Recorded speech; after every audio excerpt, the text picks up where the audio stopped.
Hi, and welcome to the objective that we're going to look at today, which is Chapter 15, Objective 4.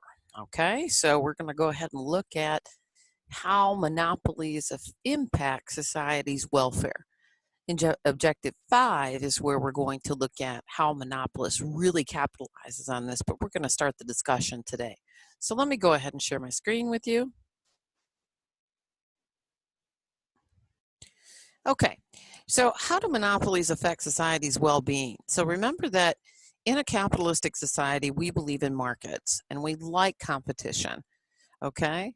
So the welfare cost of a monopoly. Remember that in a monopoly, price is greater than the where marginal revenue and marginal cost meet. So what we're going to look at here is this market really efficient? And remember, a market's efficient if we have the quantity equal to quantity equilibrium, okay? So a monopoly produces intentionally where marginal revenue and marginal cost meet. So that means that they're actually going to produce less than our quantity equilibrium. And we're going to see where that may or may not be true all the time. Okay, now here's an example. So we have the marginal cost. Remember, marginal cost is equal to the supply curve in a monopoly. Okay, so if I go ahead and find price equilibrium, that would be right here, price equilibrium. And if I follow this down, this would be quantity equilibrium. Is this market efficient? And the answer is absolutely, it is efficient. But remember that when we talk about a monopolist, they want to produce where marginal revenue and marginal cost meet. So if we add a marginal revenue curve here, there's our competitive equilibrium, and here's our marginal revenue curve. So what we're essentially going to do is the monopolist will want to produce right here. Notice that the quantity that maximizes profit is less than quantity equilibrium. The price that they're going to charge, we're going to follow that right up to the demand curve. Whoops, let's try this again. Okay, so there we go, right there. Follow that down. That is the quantity that maximizes profit. To get our price, we're going to go ahead and follow that up to the demand curve over to the price.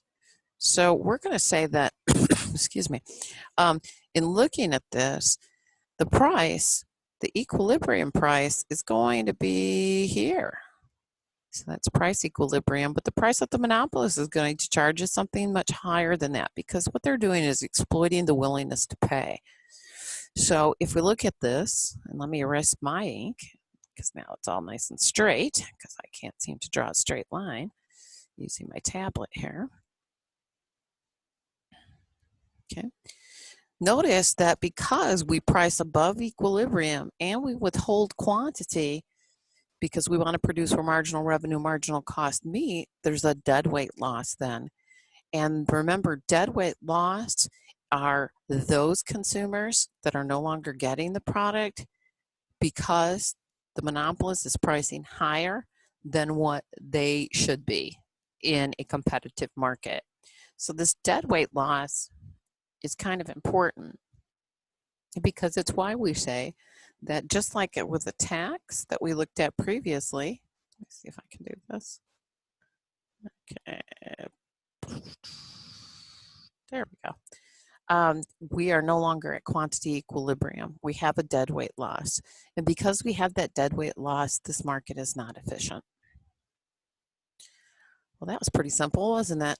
Okay, so let me go ahead and that's the end of this objective.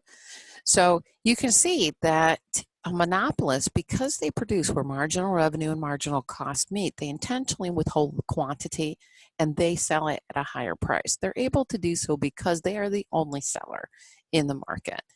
And so in looking at that, that's when we say that this market is not efficient. We have deadweight loss, and when we have deadweight loss, we can no longer, total surplus is no longer maximized, and we can't get to quantity equilibrium.